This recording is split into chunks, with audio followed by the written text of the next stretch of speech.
박진중 기자, 이 부회장에 대한 조사가 계속되고 있죠. 네, 이재용 부회장은 오후 2시쯤 특검에 소환돼 현재 6시간 넘게 조사를 받고 있습니다. 이 부회장은 소환 당시 쏟아지는 취재진의 질문에는 아무런 답을 하지 않았습니다. 여전히 강용자의 피해자라고 생각하십니까? 법무부 호송차에서 내린 이 부회장은 구속 전 입었던 검은 양복 차림에 긴장된 표정이 역력했습니다. 이 부회장은 수갑을 차고 포승줄에 묶인 모습에 가슴에는 수용자 번호를 단 채 교도관들에게 이끌려 조사실로 향했습니다. 특검팀은 이 부회장을 상대로 대통령과 세 차례 복회 과정에서 어떤 대화를 나눴는지, 이 과정에서 부정한 청탁이 있었는지를 집중적으로 캐묻고 있습니다.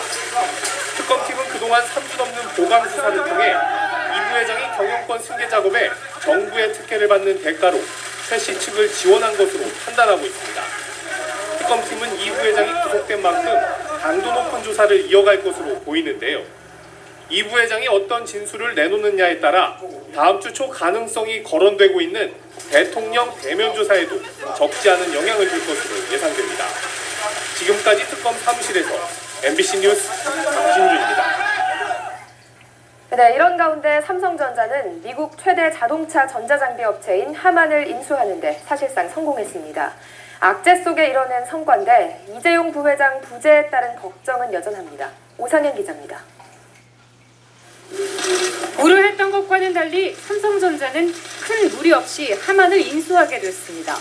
주주총회를 앞두고 이재용 부회장이 구속돼 반대 여론도 생겨났지만 하만 주주의 67%가 삼성전자와의 합병에 찬성했습니다. 9조 2천억 원에 달하는 초대형 합병이 성사되면서 초유의 사태에 직면한 삼성도 일단 안도의 한숨을 내쉬었습니다.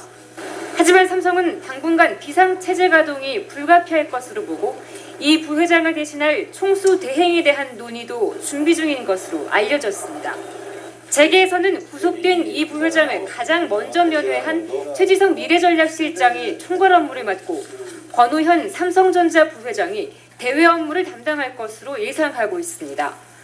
문제는 이 부회장의 빈자리를 채우기엔 역부족이라는 평가가 적지 않다는 겁니다. 막대한 자금이 필요한 주력 사업에 전문 경영인이 투자 결정을 내리기 힘들 뿐 아니라 글로벌 리더들과 접촉면을 유지해온 이 부회장의 행보를 대신하기도 어려울 것으로 보이기 때문입니다. 국내 기업의 특성상 이재용 부회장의 부재 같은 경우는 새로운 목표를 찾고 혹은 그거를 추진함에 있어서 어느 정도 동력을 상실할 수 있습니다. 삼성의 60개 계열사 사장단은 이례적으로 사내 게시판에 함께 위기를 극복하자는 글을 올렸습니다. MBC 뉴스 오상현입니다.